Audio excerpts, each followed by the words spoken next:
নিযুক্তি সম্পৰ্কীয় এটা গুৰুত্বপূৰ্ণ খবৰ এই ভিডিঅ'টোৰ যোগেদি আপোনালোকক জনাব বিচাৰিছোঁ। আজি মুখ্যমন্ত্ৰী ডাঙৰীয়াই অহা 10 অক্টোবৰত দিবলগীয়া নিযুক্তিৰ সম্পৰ্কে এটা গুৰুত্বপূৰ্ণ ঘোষণা কৰিছে আৰু 40ৰ পৰা 50,000 ভিতৰত নিযুক্তি হ'ব বুলি কৈছে আৰু এই বছৰৰ শেষৰ ফালে পৰৱৰ্তী এডিআৰই গ্ৰেড 3 গ্ৰেড 4ৰ কাৰণে পুনৰ বিজ্ঞাপন ওলাব সেই কথাটো প্ৰকাশ কৰিছে আৰু আগলৈকে যিখিনি পোষ্ট খালী আছিলে সেই গোটেই খালী পদখিনি যোৱা বছৰলৈকে যিমান পদ খালী হৈ আছিল আৰু সেই গোটেই খালী পদৰ বিপৰীতে যিখিনি বিজ্ঞাপন ওলাইছিলে গোটেইখিনি প্ৰক্ৰিয়া চলি আছে আৰু সেই গোটেই পদত নিযুক্তি দিয়াৰ কাৰণে চৰকাৰে ব্যৱস্থা গ্ৰহণ কৰিছে। মুখ্যমন্ত্ৰী ডাঙৰীয়াই কি বুলি কৈছে মই সেই কথাখিনি আপোনালোকক ভিডিঅ'টোত শুনাম। এতিয়া আপোনালোকে জানে যে LP UP লগতে gazette teacher post gazette teacher নিযুক্তি দিয়া হ'ব অহা 10 অক্টোবৰ আৰু লগতে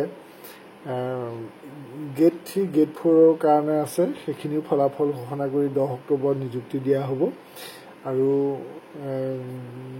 চূড়ান্ত তালিকা প্ৰকাশ কৰি ইতিমধ্যেতো আগত ফলাফল ঘোষণা কৰিলেই লগতে আৰক্ষী বিভাগৰ কথাও আছে। এতিয়া মুখ্যমন্ত্ৰী ডাঙৰীয়াই কি বুলি কৈছিলে শুনকচোন বাৰু।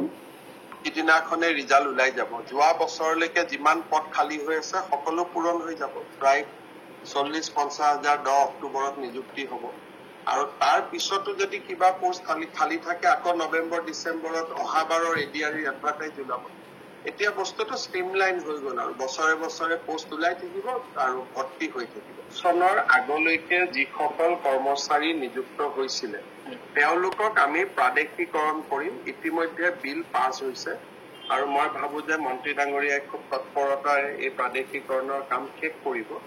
কিন্তু 13 চনৰ পিছত যিসকল পৌৰ কৰ্মীক নিযুক্তি দিয়া হৈছে তেওঁলোকৰ দায়িত্ব পৌৰসভাই ল'ব লাগিব। 13ৰ আগৰখিনি আমি ল'ম, 13ৰ পিছৰখিনি পৌৰসভাই ল'ব। এডিআৰই যিদিনাখনে ৰিজাল্ট ওলাই যাব যোৱা বছৰলৈকে যিমান পদ খালী হৈ আছে সকলো পূৰণ হৈ যাব। প্ৰায় 40-50,000 10 অক্টোবৰত নিযুক্তি হ'ব আৰু তাৰ পিছতো যদি কিবা পোষ্ট খালী থাকে আকৌ নৱেম্বৰ ডিচেম্বৰত অহাবাৰৰ এডিআৰই এডভাৰটাইজ ওলাব।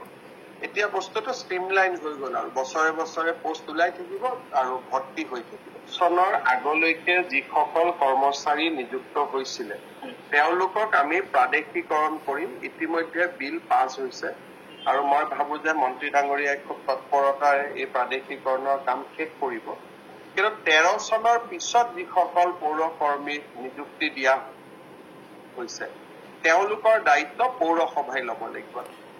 ভিডিঅ'টোৰ মূল কথাখিনি ইমানেই আৰু পৰৱৰ্তী আৰু ভিডিঅ'ত আপোনালোকক নতুন নতুন ইনফৰমেশ্যন দি থাকিম। চাই থাকিব ইউটিউবত মই বসন্ত আছাম। ধন্যবাদ।